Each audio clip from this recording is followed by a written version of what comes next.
Welcome to our class on Chassidus.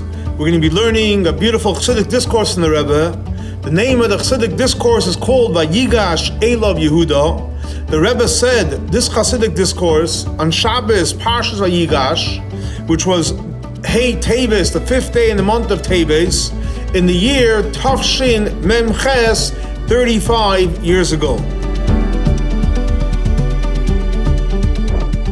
So again, the chassidic discourse is based on the opening verse in this week's Torah portion where it says, Vayigash Eilav Yehuda, that Yehuda confronted Yosef HaTzadik. So the Rebbe brings and he says, the whole idea on a spiritual level of Yehuda confronting Yosef is referring to in Kabbalah the yichud, the oneness of Yehuda and Yosef. The same thing also we find in the Haftorah of this week's Torah portion. It speaks about the way in the future there's going to be two staff, which is represented by, on a spiritual level, the staff, the eights of Yehuda, and the eights of Ephraim, the staff of Yehuda and the staff of Ephraim. And the prophet says, even though you're going to have one staff of Yehuda and one staff of Ephraim, Ephraim is represented is Yosef's sons, it's referring to the tribe of Yosef. But nevertheless, it says, Umelech echad yeh lekulam. There's going to be one king. Who's going to be that one king over Judah and over Yosef, Ephraim? Is going to be King David, like the verse says, the Avdi David. My servant King David, Melech Aleim, will be the king over them. But David, Avdi, my servant David, is going to be Nasi Lahem Lo'ilam, is going to be a prince on them forever. In other words, so even though we mentioned Yehuda, we mentioned Ephraim, here we're supposed to be talking about Yehuda and Yosef. So Rebbe says, because Ephraim, of the two sons, Menashe and Ephraim that Yosef had, Ephraim is the mainstay of Yosef's tribe. Like it says clearly in the Torah, nevertheless, Achiv HaKatan, the younger one, referring to Ephraim, Yigdal Mimenu, is going to be much greater than Menashe. And he was actually the head of the tribe, which included, within Ephraim, Menashe is included. Like it says in the Torah clearly, V'olav on him, Mate Menashe, the tribe of Menashe. So Ephraim is represented is representing Yosef, and King David comes from, we know, from the tribe of Yehuda. So in other words, so you see that the essence of the Haftorah is the union of Yosef and Yehuda, as they're both going to be under one king of King David. Now, the Rebbe says we know that the Torah is everlasting. In other words, so since that the Torah is everlasting, so just like the Torah is everlasting, the lesson, Torah comes in the word of Hirah, the lessons from the Torah are also everlasting to each and every one of us. In other words, even the story, which is going to be in the future, is also everlasting and it applies to today. So if you have a story of the future, it's everlasting and it applies today as well. Especially stories of the past apply to us today. By Vayigash Eilav Yehuda, where Yehuda confronts Yosef. Now, since the Torah was given to teach us a lesson, like it says clearly in the Torah, Tzavos B'nai Yisrael, command the Jewish people, Daber B'nai Yisrael, speak to the Jewish people. So obviously all of it is a lesson to every single one of us. And the lesson is something that applies to every single person. And what applies to each and every one of us? We know what it says clearly, that Ani Nivresi L'Shamish Askoini. Every single one of us we are created to serve Hashem. We're all here to serve Hashem. So there's supposed to be a lesson in our service of Hashem. So now the Rebbe is going to explain it as follows, and he says as follows. The Rebbe is going to explain it based on what's brought down in different chassidic discourses, that the spiritual idea of Yehuda and Yosef, so Yehuda we know is Yehuda, he's a tribe Yehuda, and Yosef, what does it mean practically on a spiritual level? It's referring to the idea of Talmud, learning Torah, and Maisa, action. As we know, the famous argument in the Talmud, what is greater? Is Talmud greater or is action greater? So Yehuda, that was the strong one, the powerful one from the brothers, and he is the king. And as we know that what Yehuda's job was to tell us exactly how the ruling, how you're supposed to do things. So Yehuda represents the idea of what of action. And this is the same idea of King David. Because what does it say in reference to King David? That King David was God's servant. Now what does that mean? What does it mean, a servant? The servant means he's doing what the good master is telling to him. So as Yehuda, who is the king, is represented by the idea of action, and to say what the rule is. And the same thing also, King David, who is represented by the idea of a servant does what his master tells him to do. So Yehuda is connected to what? Learning, Talmud. Yosef on the other, which is action. Yehuda is more action. Yosef on the other hand is more learning, Talmud. Why? Because what's the whole idea of Talmud? You learn it and you get into it and you get more into it and you study and you struggle and you have conversations about it. In other words, so Yosef comes from the word of adding. So when you learn and when you discuss and when you think about it and you analyze it, you're actually adding by your learning. Because when you comprehend things, you meditate on it, you actually add to it. And that's the whole idea of Yosef. Yosef comes from the word of Isafa. The idea is to add. And through learning, you add. And this is the same idea in reference to Ephraim. Why? Because what's Ephraim mean? Ephraim means that he multiplied, he added, which again, it's the same idea of Yosef. Just like Yosef is to add, Ephraim is to add. Where do you add? Where? You add when you learn Torah. Now, so Yehuda is represented by action. King David is action. Yosef is learning, and Ephraim is also learning, because you're adding as you learn. But the Rebbe says the ultimate intent is that both of them should come, they should both be unified. The action and the study should be unified. In other words, what does that mean practically? That you should have the impact of learning in our actions, and you should have the impact of action in our learning. It should go both ways. What does that mean practically?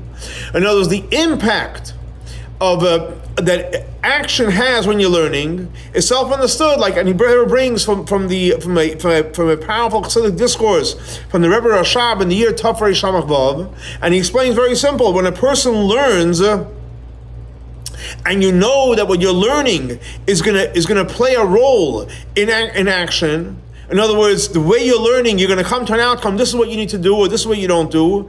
So what happens then is, when you're learning, just academically you're learning, so you're learning, you're off the charts. But when you're learning to bring out, okay, what do I do? Or what don't I do, etc.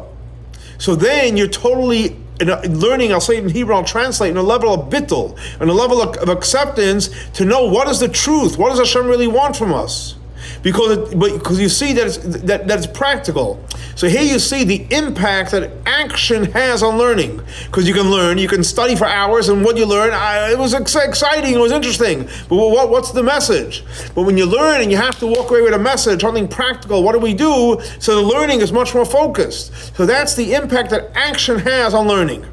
On the other hand, what impact does studying have on action?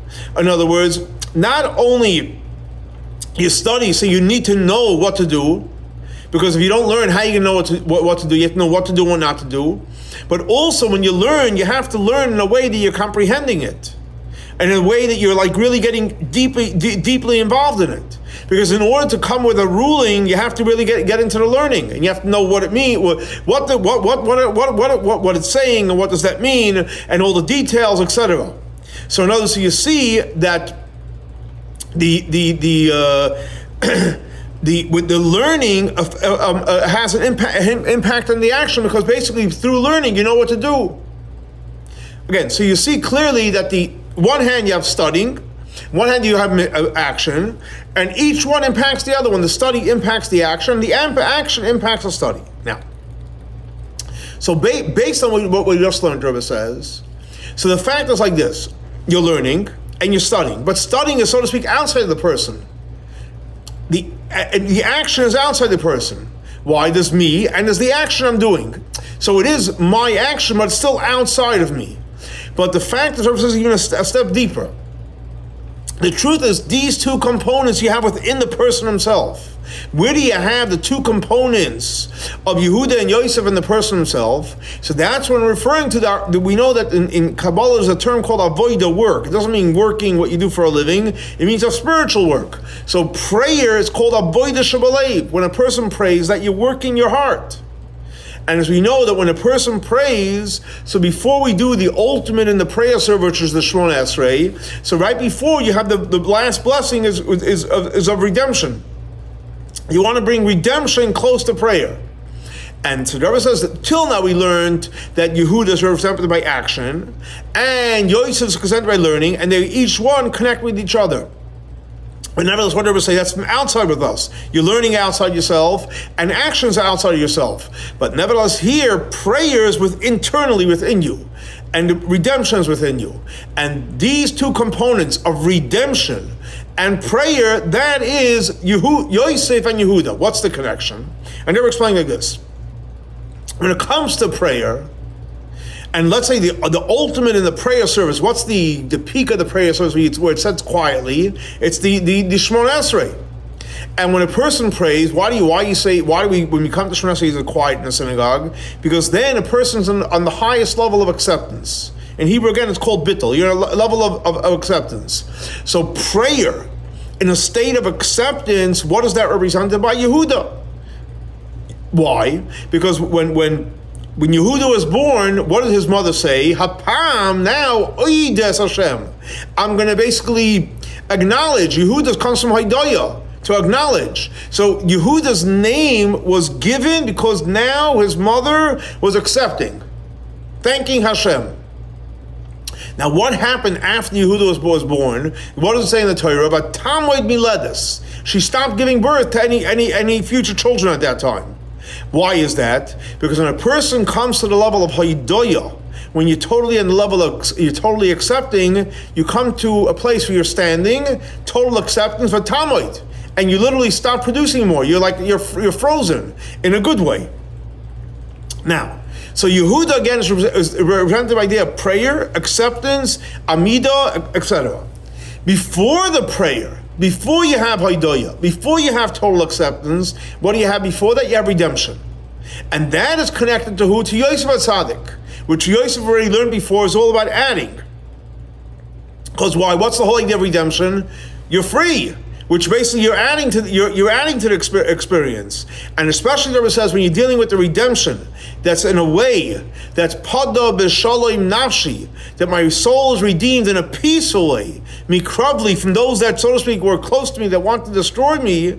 So what happens is, you don't have, God forbid, a piece of krav, the people that are close to want to hurt you, but you have the redemption, which is done in a play of peace. So that's total adding to the experience. Now you're free. So again, Yehuda is acceptance in prayer. Yosef is adding his redemption. And that's the whole idea what we do right from redemption, which is represented by Yosef HaTzadik. We go to Tefillah, which is Yehuda, because you want to have the union of Yehuda and Yosef, which is basically, we learned before, the two ideas of study and action. Again, study was the whole idea of Yosef, and Yehuda was action, which is connected again to Geula, which is Yosef HaTzadik, and Tefillah, which is Yehuda, and they're together and they actually become one. And this ultimate union, where they become one, where is it ultimately going to happen? It's going to happen in the future when Mashiach comes, as the prophet says, "V'David Avdi Nasi Lahem La'olam," that King David is going to be the prince forever. Now, the Rebbe asks a simple question. In other words, when you look at the whole story of Yehuda coming close to Yosef, and it speaks about all the different words that Yehuda says to Yosef, and as the verse says, he says, "Yedaber na avdecha daber ba'oznei adoni." I would like my servant, referring to himself, Yehuda, to speak something in the words of the master Yosef HaTzadik. And Rashi says, what does it mean, daber ba'oznei adoni? Which means that my word should enter into your ear, and afterward he tells him everything that happened. He tells him everything that the Torah tells us that he told him. So Rebbe says, 1 second. Why is the Torah telling us all the details that Yehuda told Yosef? Why is it important? He came and he told him. Why does the Torah tell us all the details? That's question number one. Question number two is, after Yehuda speaks, so what happens? So the Torah tells us, that's it. Yosef couldn't resist, and he broke down. In other words, obviously, if Yosef didn't break down till now. When did he break down? After Yehuda spoke to him. So obviously, something that Yehuda said triggered within Yosef that he should be able to not be able to resist, hiding the secret that he's the brother. But the Rebbe says, 1 second. Everything that Yehuda told Yosef, Yosef knew already. Yosef knew it was the brothers. And matter of fact, in their conversations, he repeated, everything was already said before. So what happened now at this moment that Yosef had a total breakdown? What happened now? So the Rebbe explains, and he says something beautiful and something very, very powerful, and this is really the heart of the chassidic discourse, and he says like this. The Rebbe brings, based on what's explained in a classical chassidic discourse from the Mittler Rebbe, the second Chabad Rebbe, in his classical works in the parsha called Torah's Chaim, and he says like this. What was the novel idea that took place over here? That Yehuda spoke to Yosef. So the Mittler Rebbe explains in this powerful book of Torah's Chaim that Yehuda, what did he do? He elevated everything to a very, very high level. What does that mean? He was able to create a transformation and a refinement in the whole experience. How did he do that? By elevating it to its source. Again, this is the key. Yehuda took the whole experience that was going on between Yehuda and Yosef and the brothers, and he took it to its source. What does that mean? And never explains. When Yehuda was speaking to Yosef, what was he talking to him about? About the fact that they sold Yosef at Tzaddik. Now, why is he bringing it up? If you look at face value, that's a terrible thing. They sold a brother. And not only that, it was seemingly a terrible thing. The fact is, Yehuda was downgraded because of it. Like the Torah says clearly, Vayigash Yehuda. Yehuda had a downgrade. What does that mean? Yehuda was the big brother. He was the head honcho. And guess what? He was not anymore the head. They took him off from being in charge. Because their argument was, because Yosef was sold because of Yehuda. Because if Yehuda would have said, don't sell Yosef, don't hurt Yosef, they wouldn't have. So the fact that they sold Yosef was a terrible thing, and even Yehuda had a downgrade from it. So why is Yehuda talking about it? And the Rebbe explains, because when Yehuda was talking about it, he actually elevated the whole experience to its source, and over there it's a very, very powerful thing. At face value, Yosef was sold, it was terrible, and yes, Yehuda was downgraded. But if you look the way things are taking place from heaven, if you look the way God's perspective, it's all good. There's two different lenses. There's a view from below. Oh my gosh, Yosef was sold, Yehuda was downgraded because of it. But Yehuda was able to pick everyone up. Let's look at the way God looks at it. And from God's perspective, something amazing happened over here. So what happens then was, when he elevated to a whole different level, what was revealed from God's perspective, when Yehuda elevated the whole conversation, what was revealed was that Yosef being sold was a very, very high, important part of Jewish history. And like Yosef himself later on in the Torah says, Ki lemichya shlachani aleichem, elokim lefneichem. God sent me here. You didn't do it. God sent me here so that I can provide you what you need. And like he says, I became the whole father to Parai. I became in charge over here. In other words, Yehuda totally shifted that they can see it from a godly perspective. Was an amazing thing that happened that Yosef was sold. Again, it's hard for her to see it. But guess what? From a God's perspective, yes, and Yosef admits it. Now, how did Yehuda have the power to do that? I mean, that's huge. To be able to elevate the whole experience to see it from a godly perspective. And Rebbe saying yes. Because Yehuda is someone that's represented by Oida Bittel. Yehuda had the ultimate level of acceptance, ultimate level of humility. So because he had tremendous humility, he was able to reveal what happened, and he was able to reveal it in Yosef itself. So the power of Yehuda was, because of his humility, he was able to totally show everyone the powerful experience that was taking place here. And because of that, he was able to create something totally new in Yosef Tzaddik.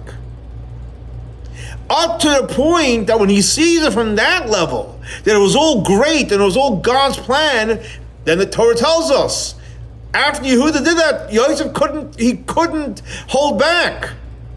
And he started to cry. Now, as we know in Kabbalah, where does crying come from? Why does someone cry? Where do tears come from? Crying, it's a very powerful idea. Why do people cry?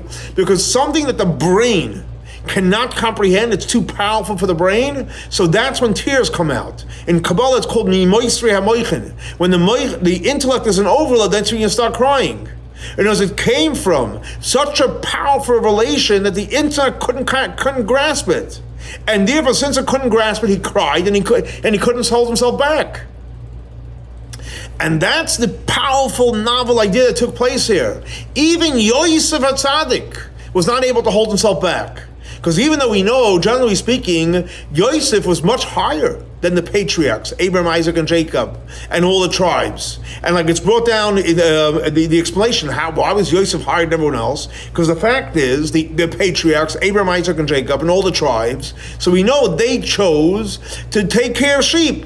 Because they wanted to have his boydedus. They wanted to be disconnected from the world.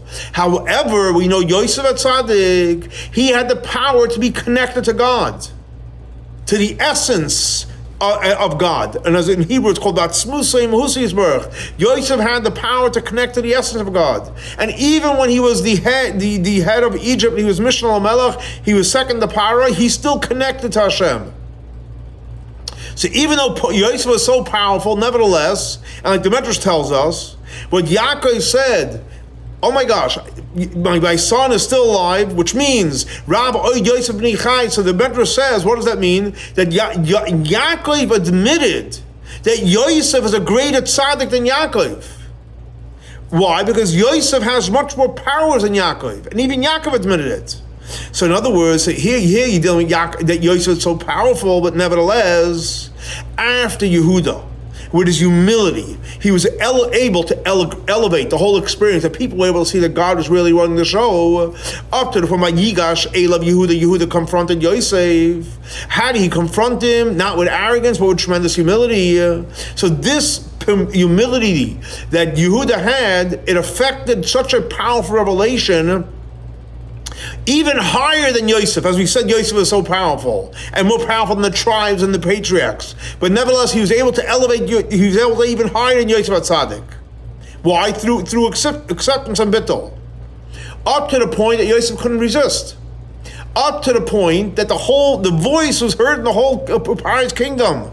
And like the Rebbe explains, according to Kabbalah, what does it mean, Paroi? It's the house that everything is revealed. All levels of lights are revealed. And like to explain at length in the Zohar, up to the point of Atzmusay Mahusisberg, everything was revealed. So again, to recap before we go further, so what the Rebbe is saying is, the novel idea that took place here was that Yehuda, through his acceptance, was able to elevate the whole experience, and people were able to see from a godly perspective that whatever happened was happening because Hashem wanted, and it was all for the good. And the Rebbe finishes off and he says, it should be the will of Hashem, that when we speak about these ideas, we will merit very, very soon to the fulfillment of the prophecy that it says in the prophet that in a literal level, we're going to have the union of Yehuda and Ephraim up to the point where it's going to be totally one. And we're going to have King David's going to be the leader.